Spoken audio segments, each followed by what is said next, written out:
Olá, turma! A nossa aula hoje é sobre a cultura medieval. E não tem como falar sobre cultura medieval excluindo a igreja, tá? A igreja ela vai ser aí a instituição que vai sobreviver ao ataque dos bárbaros, vai sobreviver e ganhar força, território, espaço, poder.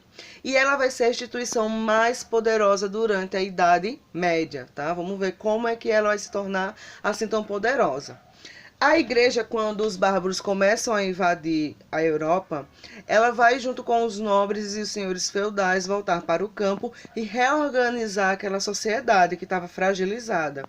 Então, apenas o poder da igreja, do padre, eram responsáveis por organizar e trazer alguma coisa em comum entre aqueles moradores que estavam vivendo sobre ordens e regras cada vez mais dispersas. E aí a igreja ela vai ter um controle sobre praticamente toda a sociedade. Como? Primeiro, ela vai controlar o ensino. Os professores eram da igreja, os livros que eram ensinados nas escolas também eram produzidos por alguém da igreja, e as instituições eram dominadas também por eles, porque eles, vamos dizer, que eram os donos das escolas, das universidades. Então a igreja ela vai estar aí ponderando toda essa moral vigente. Ela vai controlar também os costumes dos homens, vai ditar o que é certo e o que é errado. Ela também vai ser responsável por organizar as obras públicas, ou seja, aquelas obras de artes, livros literários, músicas, tudo isso aí a igreja é quem vai ditar como deveria ser feito. Até a arquitetura a igreja vai dizer a forma melhor de se compor determinadas construções. Então, realmente, ela tinha um peso muito importante sobre como caminhava a sociedade medieval. Ela aí também vai ter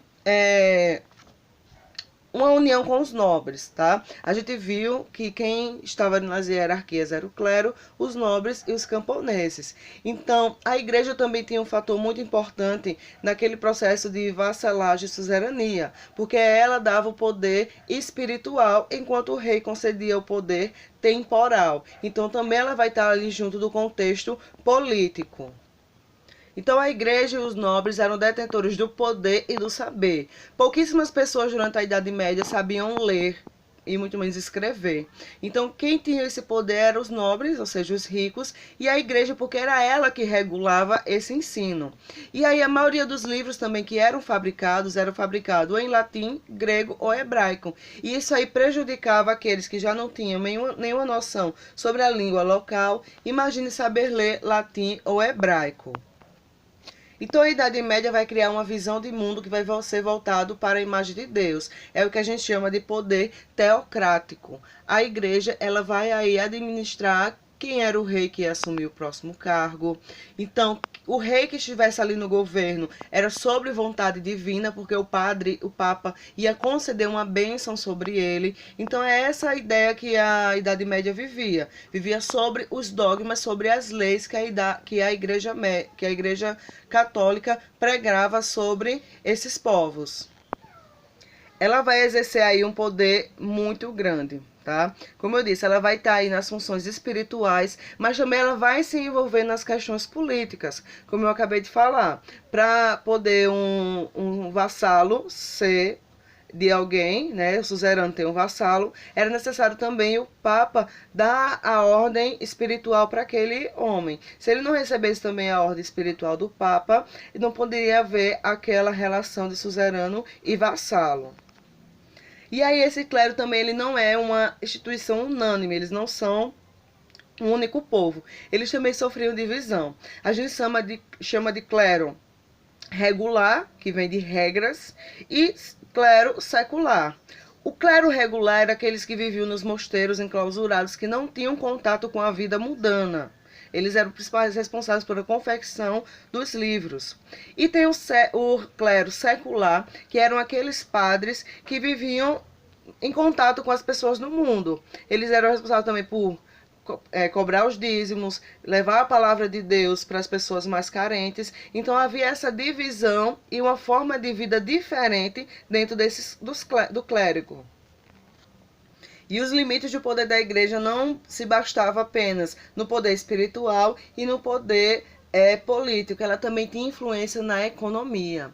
Naquele período a igreja chamava condenava o que a gente chama de usura, ou seja, a prática de emprestar dinheiros a juros. Ela dizia que quem fazia isso não tinha perdão e poderia ir para o inferno. Então, ela também vai ter esse controle sobre a economia.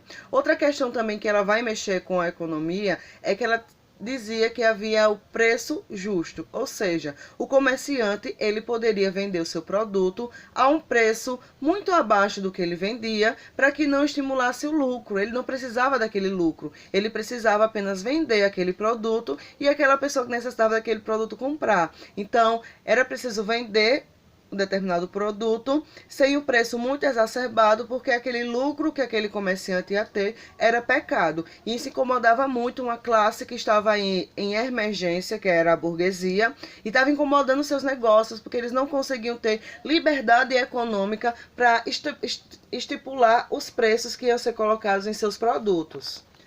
E aí a gente vê a interferência da igreja nos planos espirituais, políticos e econômicos. E também nos planos militares a igreja também dava uma grande influência.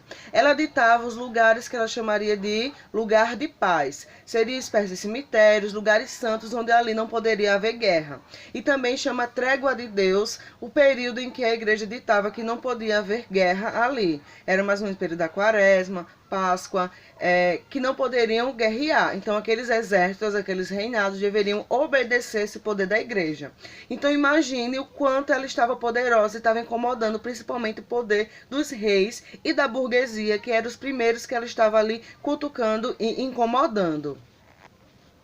E ela também aí vai ser responsável pelo batismo, eucaristia, casamento e unção dos enfermos. Então ela vai ter um monopólio sobre o povo civil.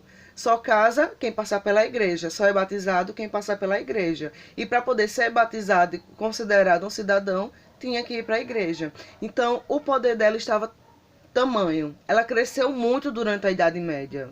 Ela cresceu em questão de território, em questões de fiéis, de devotos, e em questão também econômica, porque a gente sabe que a igreja ela não pagava impostos, pelo contrário, ela cobrava impostos da população. E aí, alguém pensando que a igreja não ia conseguir ter mais o que controlar, ela também ia controlar a justiça. Ela vai criar o que a gente chama de Santa Inquisição. A Santa Inquisição ela servia para combater os hereges, ou seja, os infiéis à igreja, aqueles que não conheciam o Papa como o cabeça dessa religião e não reconhecia os dogmas da igreja. Então, quem fosse contra as ideias pregadas pela Igreja Católica era considerado um herege. E esse herege é tribunal, que ele recebia aí a excomunhão, ou seja, ele não era mais bem-vindo dentro da igreja, e ele também poderia sofrer penas corporais, tá? Castigos ou até ser queimado na fogueira. Então, era um período em que a igreja também vai amedrontar muita gente. Então, os dogmas que eram pregados pela igreja no final da Idade Média vão começar a ser questionados, tá? E esses questionadores eram os principais alvos da Santa Inquisição. Então, eles já eram considerados hereges, iam para o seu julgamento e a punição poderia ser, como eu falei, queimado na fogueira. Então, a igreja ela vai exercer um poder gigantesco durante a Idade Média, tanto a alta quanto a baixa. Ela vai ditar aí também as regras arquitetônicas, tá? Lançando aí ideias do gótico e do românico, que eram características muito peculiares da arquitetura, que tem as características como arcos arredondados, janelas pequenas. Então, ela também vai ditar a forma das construções das casas, castelos e igrejas. Ela também vai ditar aí a música, como é que poderia ser essas músicas que eram tocadas e ouvidas durante a Idade Média. E aí a gente vai ter espaço para o canto gregoriano, que é um tipo muito peculiar de música que principalmente é cantada dentro da igreja. Então aí também a gente vai ter questão da arte, da dança, da música, que vai ter interferência muito grande na Igreja Católica. E aí a gente vai ver que esse poder enorme que ela vai estar exercendo sobre essa sociedade feudal vai gerar aí no século XV uma reviravolta muito grande que a gente vai estudar aí na reforma religiosa. Um abraço, turma. Saudades. Qualquer coisa estou à disposição. Um abraço.